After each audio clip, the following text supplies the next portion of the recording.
Beneath the shimmering surface of the ocean lies a silent menace that threatens every living thing it touches. Tiny fragments of plastic, often no larger than a grain of sand, swirl unseen in the currents. They drift into the bellies of fish, embed themselves in coral reefs, and travel up the food chain until they end up on our own plates. This invisible tide of microplastics is one of the greatest environmental challenges of our time. But for the first time, humanity may have the tools to turn the tide. What was once thought irreversible is now on the edge of becoming solvable. The ocean, vast and resilient, is no longer seen as an infinite sink for human waste. It is recognized as a fragile system that mirrors the choices of our civilization. A mirror that reflects not just our waste, but also our capacity for renewal. Imagine a magnet strong enough not to pull metal, but to pull plastic from water. At first it sounds like science fiction, but researchers are engineering magnetic nanoparticles coated with compounds that bind specifically to microplastics. When these particles are mixed into polluted water, they act like microscopic hunters, latching onto plastic fragments. With the sweep of a magnetic field, the plastics are gathered and removed, leaving the water cleaner than before. Early trials have shown removal rates above 85% in controlled settings, a staggering improvement over traditional filters that struggle with particles this small. If deployed at scale in wastewater treatment plants, the impact could be enormous, preventing millions of tons of microplastics from ever reaching rivers and oceans.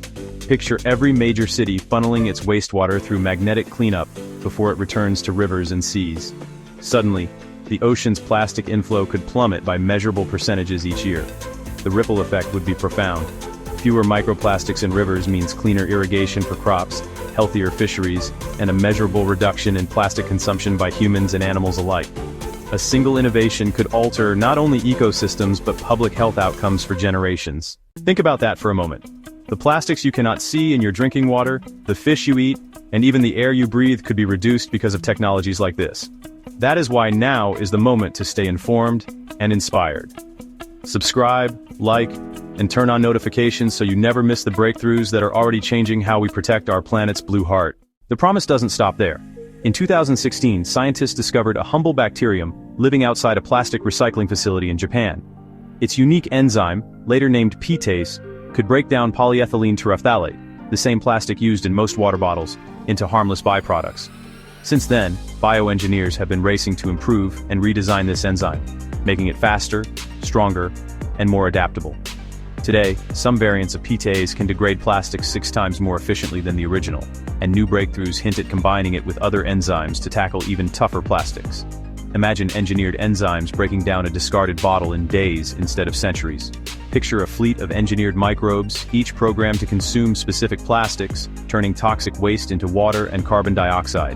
While safety and containment remain critical concerns, the possibility of using biology itself to undo decades of pollution is breathtaking.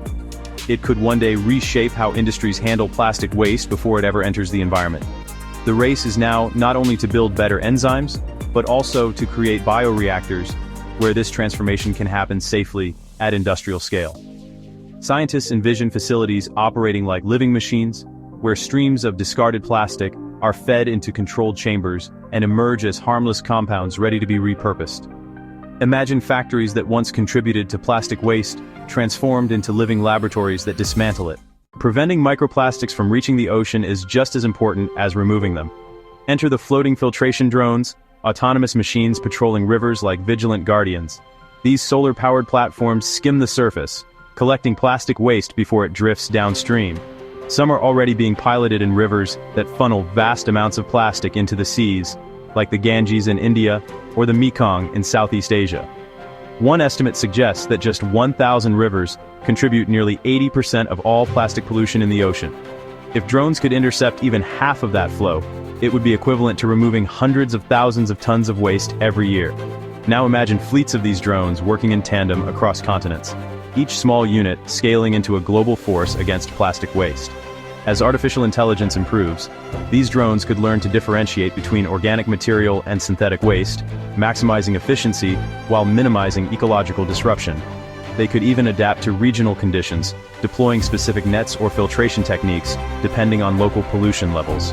A single fleet could protect the fish you eat, the water you drink, and the coastlines your family cherishes. Another ingenious approach is already proving itself in Europe. known as bubble curtain barriers. These systems release a steady stream of air bubbles from perforated pipes laid across the bottom of rivers. The rising wall of bubbles pushes floating plastics toward collection points at the surface, where they can be removed. Early pilots in the Netherlands have captured up to 86% of plastics flowing through urban waterways. The beauty of this method is its simplicity.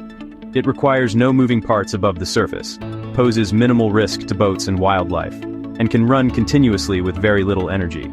It turns the river itself into a sieve that never sleeps, an invisible hand guiding plastic waste to its capture point. If installed in strategic waterways, bubble curtains could transform major rivers into permanent filters, dramatically reducing the ocean's burden. Scaling these systems to global hotspots, such as the Nile or the Mississippi, could lead to plastic reductions on a planetary scale. Imagine entire regions adopting bubble curtains as part of standard infrastructure, with plastic collection becoming as routine as garbage pickup in a city.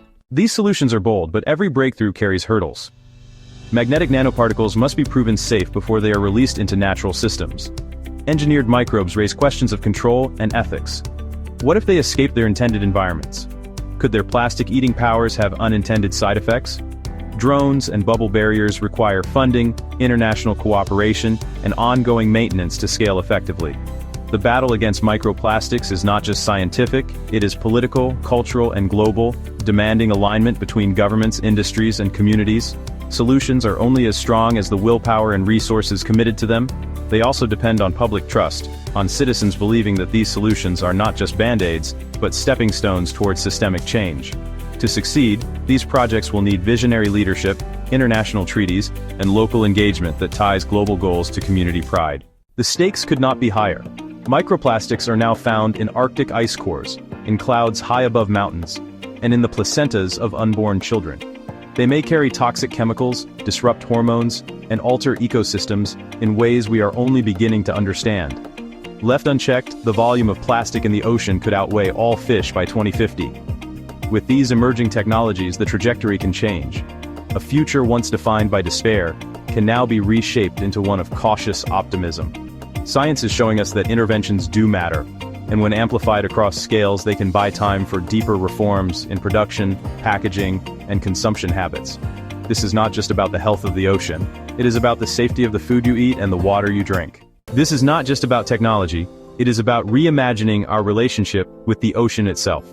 When a city installs a bubble barrier, or a wastewater plant adopts magnetic cleanup, they are not just filtering pollutants, they are signaling to the next generation that oceans are worth saving. Each drone skimming the water, each enzyme breaking down a stubborn polymer, represents not just a cleanup, but a commitment to living differently. The symbolism of action is as powerful as the science. It shows humanity's willingness to repair what it has broken. This cultural shift may be the most important innovation of all. A movement that views plastic not as disposable, but as a resource to be managed with respect.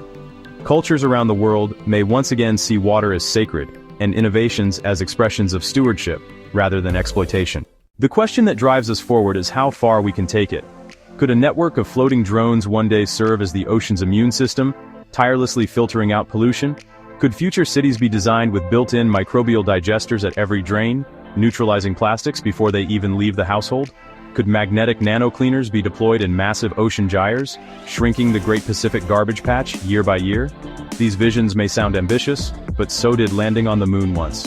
History reminds us that what feels impossible today may become routine tomorrow. The same spirit of daring that carried humans into space now has the chance to carry humanity into an era of ocean renewal. If we succeed, our descendants may look back and wonder how we ever lived with oceans choked in plastic. The pace of innovation is accelerating, and this is the moment when curiosity matters most. Subscribe, like, and turn on notifications so you can follow the breakthroughs shaping a cleaner, more resilient world. Before that future arrives, here is what matters most. The technologies exist, and they are improving rapidly. From labs in Cambridge designing smarter enzymes, to engineers in Rotterdam laying bubble curtains across canals, to entrepreneurs launching fleets of river-cleaning drones, the world is already fighting back. If these solutions are scaled with urgency and cooperation, the ocean we pass down to our children could be cleaner than the one we inherited. With every scientific milestone, we edge closer to restoring balance to a system that sustains all life. Each prototype deployed, each pilot project launched, pushes the needle toward a tipping point where ocean cleanup is no longer an experiment but a global standard. With momentum building, plastic cleanup could become as normal as recycling bins are today. The ocean is not just water. It is memory. It is life. It is the blue heart of our planet. To preserve it, we must act with imagination as vast as the seas themselves. Just as the tide once brought plastics in, the tide of innovation can carry them away. Innovation is not inevitable. It is driven by willpower, funding, and the belief that humanity's destiny is to be a steward, not a destroyer, of the natural world. If we choose to prioritize profit over protection, the ocean will bear the cost. If we choose renewal, the ocean may yet heal. This is a choice each society must make, but it begins with individuals choosing differently each day. Our oceans are on the edge of transformation. The fight against microplastics is a race against time, but it is also a story of ingenuity and hope. The next time you see the waves crash onto the shore, imagine them not as bearers of invisible waste, but as symbols of renewal. A future without microplastics is not just possible, it is already being built. Even as we marvel at these solutions, the work ahead demands more than optimism. It demands scale, speed, and above all, persistence. Awareness is the first step toward making it real. The call to action extends beyond awareness. It is about holding leaders accountable, supporting innovators, and changing daily habits that contribute to the problem in the first place. By weaving together innovation, accountability, and collective action, humanity can turn the tide before it is too late. Remember this, the story of microplastics is still being written, but we now hold the pen. Each innovation brings us closer to restoring balance, to giving back to the ocean what it has given to us for millennia. Together, we are turning the tide. That is why staying informed matters. Subscribe, like, and turn on notifications to join this journey toward a cleaner, more resilient planet. This is Tech Mythos.